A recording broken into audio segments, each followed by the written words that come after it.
So, little story. I think I've told this before.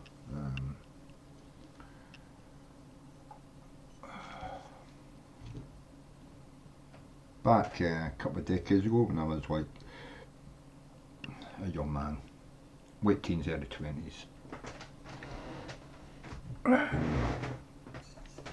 found myself in the circumstance of sitting in the back of a car. Some criminals.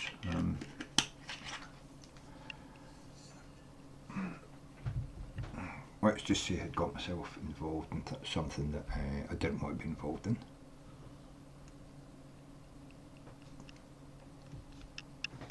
A lot of people wonder what they would do in like a really frightening, scary situation. And I was no different before this.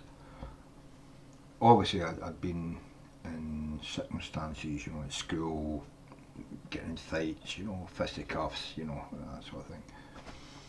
Even the fights with people with sticks and stuff in the street, you know, that sort of stuff. But never had I been sitting in the back of a car and had the person driving the car turn to the guy in the back seat with me and tell them to put a gun to my head, you know. Funny though, I didn't find it a scary situation to be in. Don't get me wrong, my heartbeat went up. My brain was obviously working at a much faster pace, thinking, what the hell's going on here? How am I going to deal with the situation? And the guy in the front seat started to ask me questions about a person I knew that they'd been introduced to through people that I knew. And I knew I couldn't tell them the truth. But I knew I could tell them half truths. So with a gun to my head, I looked the guy in the front seat of the car straight in the eyes and I lied to him.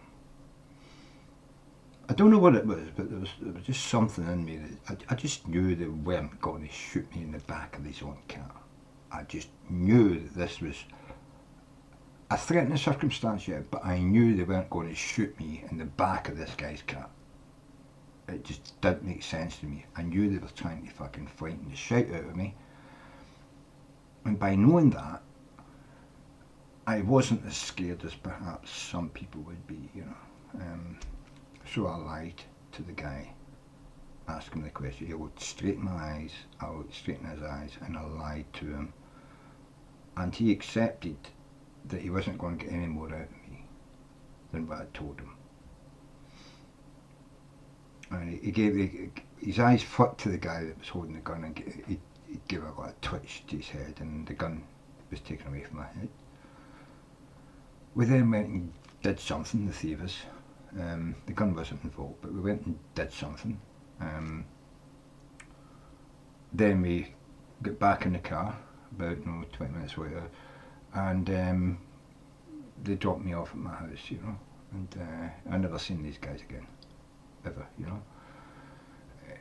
They didn't get a resolution to the problem they had that involved me and people that had connected them with someone else, you know. They didn't get the resolution that they wanted.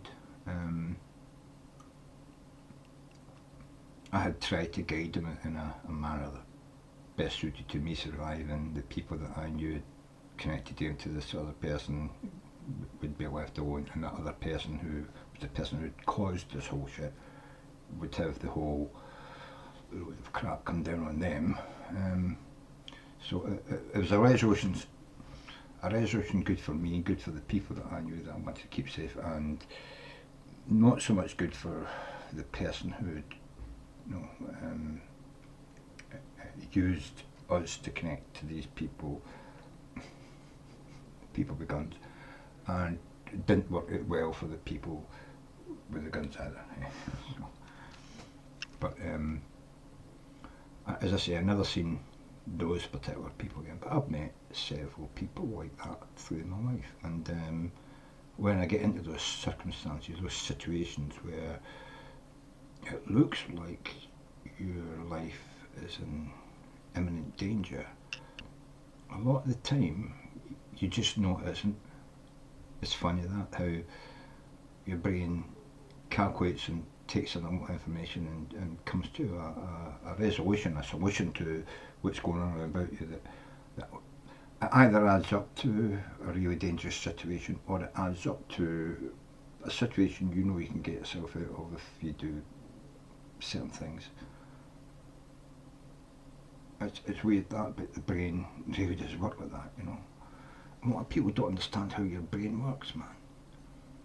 A lot of people, a lot of people go through their life without actually using their brain, and I find that perturbing, you know. Why is it that some people's brains work and other people's brains don't? Is it only the circumstances you find? Is it only being put in a position where your brain has to work that it works? Or is it the case where if I'd have been a stupider person or a different kind of person, you know, what would have actually put me in a position of actually being in danger? Well, in the circumstances I've just described to you, what would actually put my life in danger in that circumstance that didn't when I was in that circumstance? I don't really know. I really don't know how that circumstance could have turned out badly for me, because, well, one, I actually knew some information they wanted and I didn't give it to them. Two, I knew some information they needed and I gave it to them. Three, I understood my position in that relationship and how I needed to act in order to not get further or deeper into shit, you know.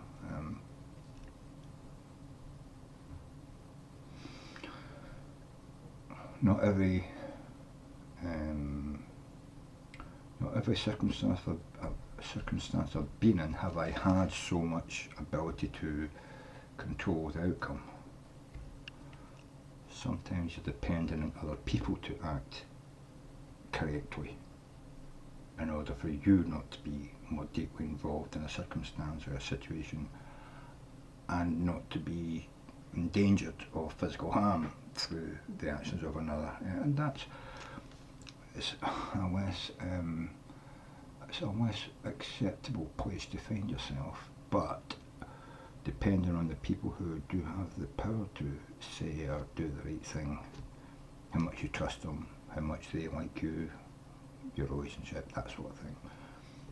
It's all kind of an involved thing, which is hard to put into words in a few sentences, but I'm sure people understand. Philosophically, you can put up all these scenarios or this, that and the other, but it's very hard to put forward a scenario and then write down a million lines of, you know, if this then that, if that then this, you know what I mean.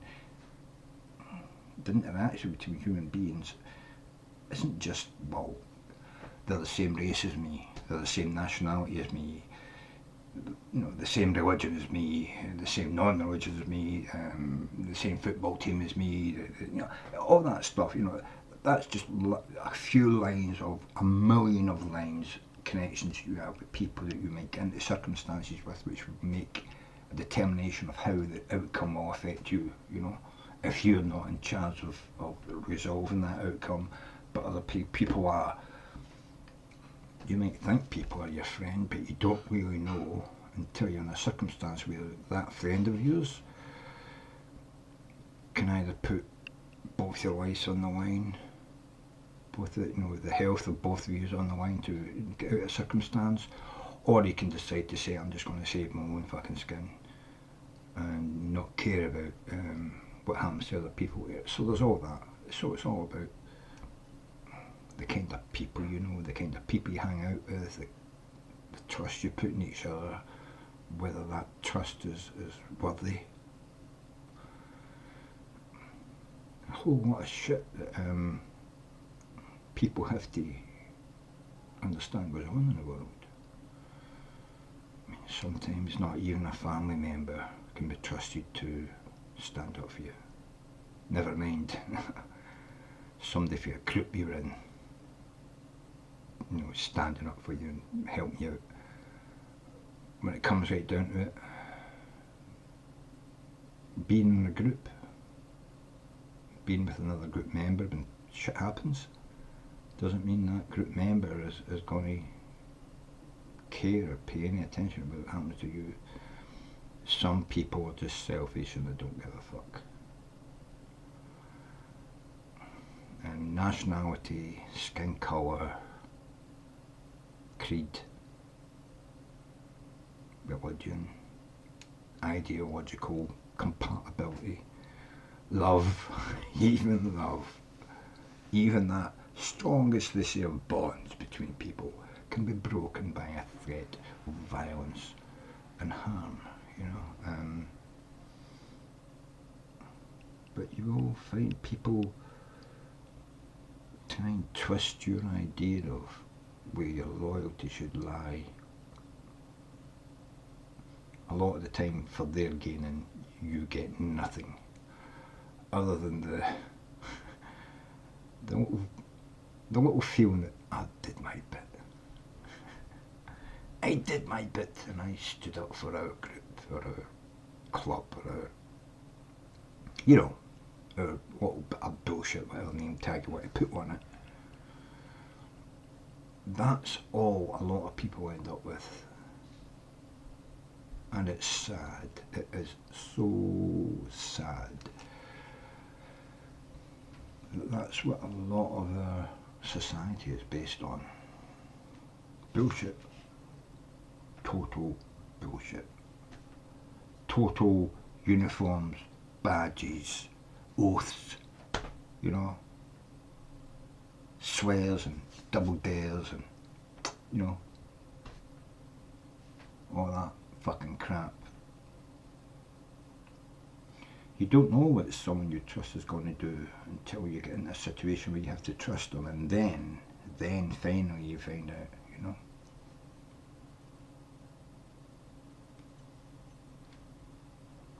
That people throw their trust about and proclaim their trust, scream it from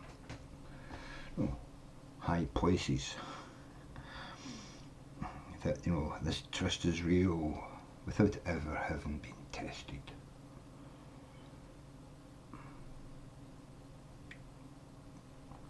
Recently there have been stories about the, I can't remember the name, something 6, you know, the fucking SEAL Team 6. And 2 of them already have broke the trust that they swore by, absolutely fucking swore by, and probably believed it when they were fighting it. But then a year or so later, they're writing books and proclaiming they were the people who shot Osama bin Laden, and they deserve their credit because they did the action. And it's like, you work as a team, it's a team effort. You just happened to be the person in the position to take that shot. And anybody in that team finding themselves in that situation would have did the same thing. But apparently they're now writing books and proclaiming they were the ones that done it. For what? For what? Some money, some notoriety. What your girlfriend you told in bed on a pillow talk says, well, why are you not telling people you deserve to be more? You deserve to be the hero. In circumstances like that, there's no heroes. You do what you need to do. Your brain tells you what you need to do. You're trained, yes, obviously. But you do what you need to do. It's very similar to the circumstance I found myself in with a gun to my head. You could say, well, you weren't trained as a... Yeah, I wasn't trained as a soldier, but, you know, I lived more than, 18 or 20 years. I can't remember, it was late teens, early 20s. I'd read enough fucking books, I'd seen enough war movies, you know what I mean? I'd been told enough bullshit about fucking standing up for yourself, you know, not lying, being truthful, you know what I mean? Honour and all that bullshit, you know. But all that washed away when I was actually put under what might appear to be a threat of death, you know.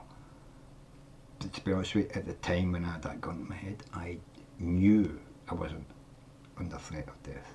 I knew it was a ploy to get information out of me, and I knew, so long as I acted as if I didn't know, what I said would be accepted as the truth, you know. Kind of weird when you know you're in a position that other people who think they've got the power don't know you're in. I just think more people need to understand that for all the bullshit you see in the media, for all the crap that other people tell you, for all the fucking shit politicians, you know, make you feel weak, or try to make you feel weak so that they feel strong, it's all fucking shit. People need to stand up for themselves. People need to understand that these people have no power without you giving it to them. That's the truth in life. People gain power because you give them that power. That is the simplest truth you'll ever be told in life. Whether you believe it or not is up to you. But it is the truth. And people have been in that situation where it's up to you. What you say in the next 2 or 3 minutes could mean the difference between living and dying. You understand that the power is yours. It's yours. You have that power.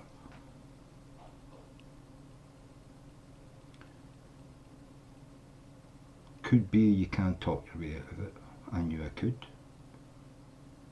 But I know that some people feel in the circumstances that you could tell them what they want to know and they're still going to kill you.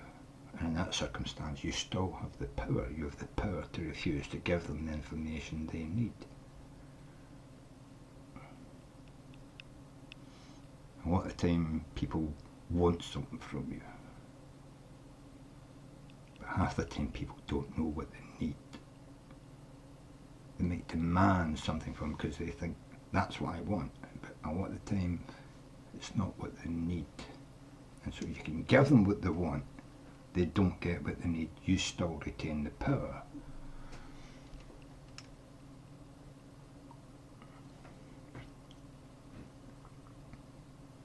And what you've got to remember is that people asking you, demanding from you, if you're in a circumstance where your heartbeat's racing, their heart is racing as well. These confrontations between people, it's a two-way street. If you feel that your metabolic rate is elevated, you can guarantee their metabolic rate is elevated too. That's the deal living organisms have, you know. In stressful, threatening situations, we all feel elevated. It's more to do with the information that you observe and process than being clouded with an ideology or a thing you want, you know. As I said, a lot of people make this mistake of demanding what they want rather than trying to find out what they need and getting that. Most of the time people want more than they need. Most of the time people want what they don't need. If we actually all were looking for what we need, we would want less and it would be a better world. So Andy fucking bad, motherfuckers.